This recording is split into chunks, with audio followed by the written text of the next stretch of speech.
the question is, does everyone have an inner? Potentially. Right. In other words, do you have a sleep world, a dream world? Yes, you do. Do you have other worlds? Yes, they're there. They're built into you. They may not be active. They could be dormant. They could be, like, put aside for the moment. But they're there. There are many layers, in fact, for everyone to explore if they're not so self-obsessed and limited by their self-obsession that they're avoiding, if not negating, their other potentials, their other levels of being, right? Spiritual levels of consciousness, let's say, creative levels, as I was just indicating, creative doing, not waiting for it to always be done by someone else for you, but just do it. If you can't, maybe someone else will see that you're trying and come up and help you, with your flat tire or whatever it is, on the highway, on the road, or wherever. So you have to try, and this is what I mean when I say, yeah, the potential is there, but who's turning to the inner when so much energy is turned to the outer and Hollywood and everybody else's business? Everybody else's business is more important than your inner. So when you're really down and out, you say, and everything is like completely hopeless, then you might have a sense of, there's nothing else to do, maybe I'm going to pray. Now it's time for me to call Jesus, somebody, something, because, man, I can't get out of this. This is bad. Wow. Perfect. Hopeless. Yeah, beautiful place to be. Right? Maybe when you're most hopeless, you're most open and vulnerable to what's real outside of your comfort zone. That's what it is. It's not about just religion. You just know better. It's not because you have a religious sort of preference that when you're down and out, you look up. You look in. Right? Or you say, oh God, I haven't been believing in you.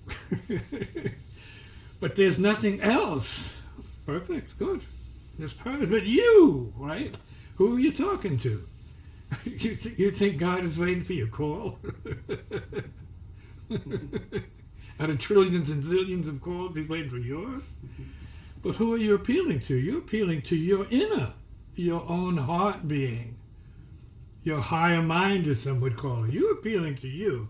And sometimes you got to be really low and busted up to get to that point where, you're starting to move in the right direction. Where it's not about the outer. What is it about? The inner. Your you, your inner you. I call it the true you. You don't appeal to the true you. But sometimes you got to be pretty desperate to activate it, because the blood, let's say the history of the blood is like, who cares? Who cares? True you? You. That's all you need is what you are. All you need. Really. What you are is pain and suffering. That's not what you need. After a point, you get tired of it, because it's not what you need. It's not what you are. There's happiness and wisdom and beauty inside. And that is the reality. That's what we need, is to get in touch with that.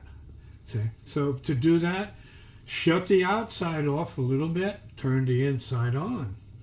See? Find other people who are about the inner. Sometimes the inner is called spiritual, but it's also called the creative. Spiritual, creative. The creative, spiritual. Spiritual doesn't mean like, no, spiritual means space for creating, recreation. Spirit means clear for growth, clearance, rising, clearance for creating. And inner is also dream attention. Being attentive to dreams. See what you're given from the inner. And there's a lot on the inner that is revealed to people, but they're not paying attention. And then weeks later, they remember, oh, I had a dream. That came to me in a dream. This situation was in a dream I had. Well, you have a causal body, and that means you have the ability to slip from one dimension to another dimension, from past to present, from present to future. And you can see the future, and that's how beautiful it is sometimes, where you're given glimpses of the future for your guidance if you're not blinded by all the blah blah, blum blum, wacky jack stuff, cuckoo, nonsense, getting stoned too much, being owned by stones. Right? Going inside and seeing, as Jesus said, the kingdom of heaven is within. Go in there to the dream world and see what it's got for you. Don't believe what I'm saying. Do it for yourself. Think about that tonight when you go to bed. Is there more to my life than my humdrum, ordinary outer world? Is there really an inner world? Inner world, can you show yourself? Can you demonstrate something? Can you prove yourself to me? Inner world, I'm ready for you. Please, give me a sign. Really? Cute.